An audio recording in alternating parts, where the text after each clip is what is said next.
और आइए अब देखते हैं खबर एक मिनट में पूरी खबर, उसका पूरा विश्लेषण।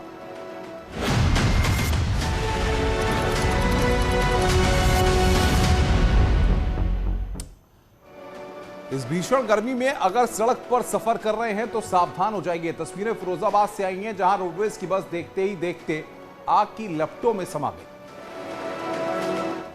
फिरोजाबाद में NH2 के कोटला चुंगी ओवरब्रिज के पास एक रोडवेज बस में भीषण आग लग गई। बस आगरा से बेवर जा रही थी, तभी अचानक रोडवेज बस का डीजल टैंक टूटकर रोड पर गिर गया, जिससे आग लग गई। हालांकि रोडवेज बस के ड्राइवर ने बस में बैठे सभी 30 सवारियों को सुरक्षित नीचे उतार लिया।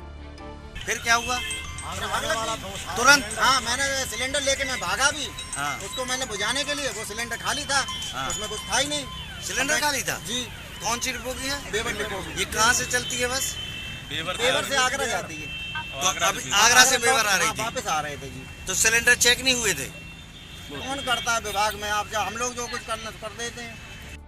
आग लगने की वजह से दोनों तरफ रोड जैम हो गया और देखते ही देखते आग के विकराल रूप से बस जलकर खाक हो गई। हालांकि मौके पर फायर ब्रिगेड की टीम पहुंची और आग पर काबू पा लिया गया। मेरठ से खबर है, जहां पर पशुओं को ले जा रहे ट्रक में अचानक आग लग गई। धीरे धीरे आग इतनी बढ़ गई कि पूरा ट्रक आग का गोला बन गया। काफी मशक्कत के बाद पशुओं को वहां से उतारा जा सका। मेरठ में पशुओं से भरे ट्रक में भीषण आग लग गई। गाड़ी में शॉर्ट सर्किट से आग लगने की बात कही जा रही है। ट्रक में लगी आग इतनी ज्यादा बढ़ गई कि ट्रक आग के गोले में तब्दील हो गया। हाईवे कर्मचारियों ने आग लगे ट्रक से काफी मशक्कत के बाद पशुओं को उतारा। सूचना के बाद मौके पर पहुंची फायर ब्रिगेड की टीम ने आग पर काबू पाया। तस्वीरों में आप देख सकते हैं हाईवे पर खड़े ट्रक की स्थिति क्या है। दरअसल दिल्ली के गाजीपुर मंडी से करीब 1 दर्जन पशुओं को मेरठ लाया जा रहा था। अचानक शॉर्ट सर्किट की वजह से तेल टैंक में आग लगी और धीरे धीरे ट्रक आग का गोला बन गया। कानपुर हिंसा के बाद शहर काजी का विवादित बयान सामने आया है। शहर काजी को माहौल शांत करने की अपील करनी चाहिए, लेकिन ये भी भड़काऊ भाईजान की श्रेणी में आ गए हैं। कानपुर हिंसा के बाद प्रशासन की ओर से लगातार कार्रवाई हो रही है। आरोपियों के नए पोस्टर्स भी जारी हो गए हैं। वहीं कानपुर के शहर काजी भड़काऊ बयान देने से चूक नहीं रहे। एक दफा कार्रवाई हो रही है। 90%, 95% मुसलमानों की गिरफ्तारी हो रही है, 2-4% में उनकी हो रही है। उसकी कोई हैसियत नहीं, 10% में उनकी मान लीजिए। और ये जो एपिसोड है, इसको उसी निगाह से अगर देखा जाए तो ऐसा नहीं कि मुस्लिम ही खाली इसमें मुजरिम है। शहर काजी के इस गैर जिम्मेदाराना बयान पर सवाल उठने लगे हैं कि शहर में अमन चैन कायम करने की बजाय भड़काऊ बयान क्यों दिए जा रहे हैं। शहर काजी यही नहीं रुके, उन्होंने कहा तो फिर सर पे कफन बांध के लोग निकल भी आएंगे मैदान में। ज्यादा दिन इंतजार नहीं कर पाएंगे। अब ज्यादती की इंतहा, सब्र का इंतहा हो रही है। लखनऊ में संघ कार्यालय को बम से उड़ाने की धमकी देने वाले तमिलनाडु से उस व्यक्ति को गिरफ्तार किया गया है। यूपी की पुलिस तमिलनाडु पहुंच गई है, जहां से उसे उत्तर प्रदेश लाया जा रहा है। लखनऊ में आरएसएस दफ्तर को बम से उड़ाने की धमकी देने के आरोपी को पुलिस ने तमिलनाडु से गिरफ्तार किया है। राज मोहम्मद तमिलनाडु के पुदकोती जिले का रहने वाला है। यूपी एटीएस की सूचना पर तमिलनाडु पुलिस ने उसे अपनी गिरफ्त में लिया है। दिनांक 5 जून 2022 को नीलकंठ मणि जी की कंप्लेन के आधार पर थाना मड़ियाओं पे एक मुकदमा पंजीकृत किया गया था, धारा 507 और 66 FID एक्ट के अंतर्गत। इसमें एक व्हाट्सएप ग्रुप में एक मैसेज आया था कि आरएसएस के कुछ ऑफिसर्स हैं जिनको बम उड़ाने की धमकी दी गई थी, जिसमें से एक ऑफिस हमारे यहाँ अलीगंज सरस्वती विद्या मंदिर भी है। और इसमें यूपी एटीएस और थाना मड़ियाओं की पुलिस टीम के संयुक्त ऑपरेशन से जिसने भी ये मैसेज भेजा था उसकी लोकेशन तमिलनाडु में ट्रेस की गई थी और उसको तमिलनाडु से अभी उठा लिया गया है। और उसका नाम है राज मोहम्मद पुत्र मोहम्मद अंसार अली, जो कि पुदुकोट्टाई तमिलनाडु के रहने वाले हैं। और तमिलनाडु पुलिस की सहायता से कोऑर्डिनेट करके उनको यहाँ पे लाया जा रहा है। अग्रिम विधिक कार्रवाई की जा रही है। यूपी की पुलिस राज मोहम्मद को यूपी लाने के लिए तमिलनाडु पहुंच गई है। राज मोहम्मद पर आरोप है कि यूपी में 2 जगहों समेत कुल 6 जगहों पर ब्लास्ट करने की धमकी फोन पर दी थी। जौनपुर में लाइव लूट की तस्वीरें सामने आई हैं। कॉमन सर्विस सेंटर पर गन पॉइंट के दम पर लूट की वारदात को अंजाम दिया गया। फिलहाल पुलिस ने कार्रवाई करते हुए बदमाशों को गिरफ्तार कर लिया है। जौनपुर में कॉमन सर्विस सेंटर में लूट की लाइव तस्वीरें वायरल हो रही हैं। तस्वीरों में आप देख सकते हैं कि 3 बदमाश असलाह लेकर सेंटर में घुसते हैं। उसमें से एक सेंटर में बैठे कर्मचारी के सिर पर बंदूक तान देता है और दूसरा बदमाश काउंटर से रुपए निकालता है। वहीं तीसरा बदमाश सेंटर के बाहर से कर्मचारी को धौंस देता है। लूट से पहले बदमाश ये भूल गए कि उनकी सारी करतूतें सीसीटीवी में कैद हो रही हैं। बहरहाल सेंटर मालिक की शिकायत पर मुख्य आरोपी अंकित यादव को पुलिस ने गिरफ्तार कर लिया है। आरोपी अंकित के पास से लूट में शामिल बाइक बरामद कर ली गई है। मुख्य आरोप अंकित से पूछताछ के बाद बाकी आरोपियों की तलाश की जा रही है।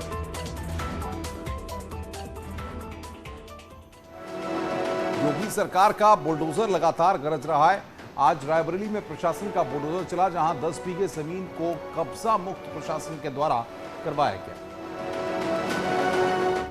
रायबरेली में एंटी भूमाफिया अभियान के तहत प्रशासनिक बुलडोजर लगातार काम कर रहा है। सरकारी जमीन पर बनी लाखों और करोड़ों की इमारतें पलक झपकते ही जमींदोज कर दी जा रही हैं। इसी कड़ी में शहरी इलाके की महानंदपुर में 2 बीघा जमीन पर बुलडोजर चलने के साथ ही जिले भर में अब तक 10 बीघा जमीन पर बुलडोजर चलाकर उसे अवैध कब्जा मुक्त करवाया गया। एंटी भूमाफिया के अंतर्गत पूर्व से ही ऐसी सार्वजनिक भूमियां या व्यक्तिगत भूमियां जिस पर किसी के द्वारा अवैध कब्जा किया गया था, उसके संबंध में व्यापक अभियान चलाए गए हैं। वर्तमान में भी जहां पर भी सरकारी भूमि पर किसी के द्वारा अवैध कब्जा किए जाने संबंधित सूचना मिल रही है या जांच करने के बाद पाया जा रहा है, उनको तत्काल प्रभाव से हटाया जा रहा है। जिला प्रशासन का कहना है कि अभियान लगातार जारी रहेगा। जिले भर में सरकारी जमीनों को चिन्हित किए जाने का काम लगातार हो रहा है। जिला प्रशासन का मानना है कि अभियान पूरा होने तक एक भी अवैध कब्जाधारी नहीं बचेगा। फतेहपुर में कोल्ड ड्रिंक के एवज में ज्यादा पैसे लेने के विरोध में दुकानदार ने दादागिरी दिखाई। कोल्ड ड्रिंक लेने वाले पीएसी के जवान को दुकानदार ने जमकर पीटा है। फतेहपुर जिले में कोल्ड ड्रिंक के ज्यादा पैसे लेने का विरोध करने पर दुकानदार ने अपने 2 साथियों के साथ मिलकर पीएसी जवान को लात घूंसों से जमकर पीटा। गंभीर रूप से घायल जवान को इलाज के लिए जिला अस्पताल में भर्ती कराया गया है। अभी एक गुड्डू शर्मा 24 साल के आसपास की हूँ, 12वीं वाणी पीएसी से आए हैं। इनका मेडिकल किया गया। कैसी कंडीशन है? इनका मेडिकल किया गया, इनका और प्राथमिक उपचार भी किया गया। पुलिस ने इस मामले में केस दर्ज कर आरोपी दुकानदार की तलाश शुरू कर दी। सवाल है कि मामूली विवाद पर इस तरह से गुस्सा दिखाना कहां तक जायज है। खैर, पुलिस की जांच शुरू हो चुकी है, जल्द सच्चाई सामने आएगी। सियासत में 2-2 हाथ करने वाले विधायक और मंत्री आज क्रिकेट मैदान में वार पलटवार करते दिखाई दिए। बीजेपी के विधायक और मंत्रियों के साथ समाजवादी पार्टी के विधायकों का मैच हुआ।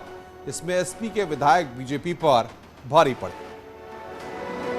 सियासत में 2-2 हाथ करने वाले एसपी और बीजेपी के नेताओं ने क्रिकेट के मैदान में हाथ आजमाया। बयानों के तीर से वार करने वाले नेताओं ने आज एक दूसरे के खिलाफ जमकर चौके छक्के जड़े। लखनऊ के मशहूर केडी सिंह बाबू स्टेडियम में समाजवादी पार्टी और भारतीय जनता पार्टी के विधायकों के बीच एक फ्रेंडली क्रिकेट मैच खेला गया। 20-20 ओवर के मैच में समाजवादी पार्टी ने भारतीय जनता पार्टी को 7 विकेट से हरा दिया। 20-20 ओवर के मैच में भारतीय जनता पार्टी टीम ने पहले बल्लेबाजी की और 89 रन बनाए। 90 रनों का पीछा करने उतरी समाजवादी पार्टी की टीम ने सिर्फ 14वें ओवर में ही मैच जीत लिया। समाजवादी पार्टी के विधायक Ram Singh Patel player of the match बने। एसपी विधायकों ने मैच जीतने के बाद पार्टी प्रमुख अखिलेश यादव से मुलाकात की और ट्रॉफी सौंपी। समाजवादी पार्टी टीम की कमान विधायक राम सिंह के हाथ में थी, जबकि मोहम्मद फहीम इरफान उपकप्तानी कर रहे थे। लखनऊ की गलियों में शूटिंग के दौरान अभिनेता अनुपम खेर की मुलाकात 11 साल के बच्चे के साथ होती है। अनुपम खेर ने अपनी मुलाकात का वीडियो ट्विटर पर शेयर किया है। आप देखिए दोनों की बातचीत के अंश।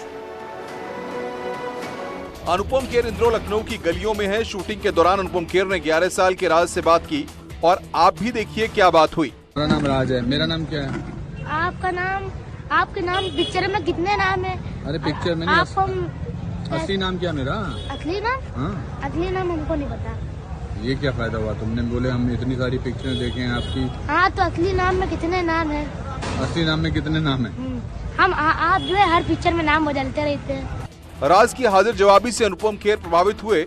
सवाल जवाब में अनुपम खेर ने पूछा कि कैसे पता कि मैं बड़ा आदमी हूँ, तो बच्चे का जवाब सुनिए। तो मैं अच्छा आदमी हूँ? हाँ। कैसे पता लगा? आपकी शकल सूरत से पता चल जाता है। आदमी की शकल सूरत से पता चल जाता है आदमी कैसा है वो। इटावा में राष्ट्रीय चंबल सेंचुरी से आपको बता दें कि बेहद ही रोमांचक तस्वीरें सामने आई हैं। इन दिन चंबल घाटी में आपको बताएं कि नदी में घड़ियालों का प्रजनन चल रहा है। एक के बाद एक करके नेस्ट से बच्चे बाहर आ रहे हैं। वन्यजीव प्रेमियों के लिए बड़ी खुशी आई है। चंबल नदी में पहली बार हजारों की तादाद में घड़ियाल बच्चे प्रजनन के बाद जन्मे हैं।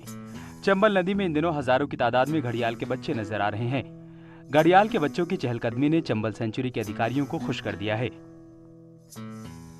कि चंबल नदी में जो है इनके मादा और नर इनकी जो सेफ्टी के लिए घूमते रहते हैं। कोई भी इनके पास कोई नहीं आ सकता है, कोई व्यक्ति नहीं घूम सकता है। यदि कोई पास भी जाएगा तो तुरंत ही अटैक कर देंगे। 2100 स्क्वायर मीटर में फैले नेशनल चंबल घड़ियाल सेंचुरी में 1989 से घड़ियालों को संरक्षित किया जा रहा है। चंबल की रेत में 500 से अधिक नन्हे घड़ियाल अटखेलियां करते हुए नजर आ रहे हैं। एक अनुमान के मुताबिक 5000 के आसपास घड़ियाल के छोटे छोटे बच्चे पानी में तैरते हुए दिखाई दे रहे हैं।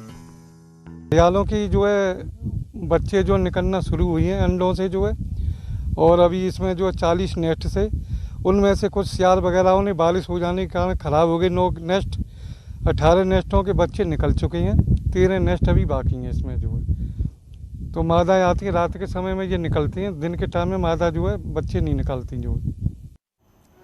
खबरें और भी हैं, फिलहाल रुक रहे हैं ब्रेक के लिए। ब्रेक के बाद जल्द हाजिर होते हैं।